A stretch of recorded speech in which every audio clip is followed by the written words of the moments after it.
بسم اللہ الرحمن الرحیم۔ سیدنا عبد الرحمن بن ابی بکر کی سعادت مندی ہے کہ سرکار دو عالم صلی اللہ علیہ وآلہ وسلم نے اپنے آخری ایام میں تر مسواک،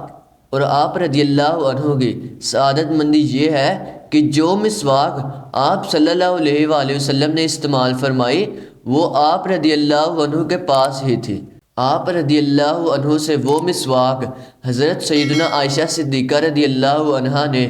ارشاد نبوی کے مطابق لی اور اسے اپنے دانتوں سے نرم کیا اور آپ صلی اللہ علیہ وآلہ وسلم کی خدمت میں پیش کی، اور آپ صلی اللہ علیہ وآلہ وسلم نے خوب استعمال فرمائی،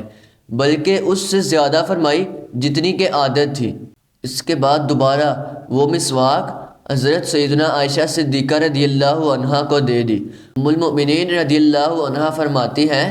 کہ اللہ عز و جل نے اس آخری دن میں میرے لعاب دہن کو حضور اکرم صلی اللہ علیہ وآلہ وسلم کے لعاب دہن سے ملایا، جو کہ آپ صلی اللہ علیہ وآلہ وسلم کی آخرت کا پہلا دن تھا۔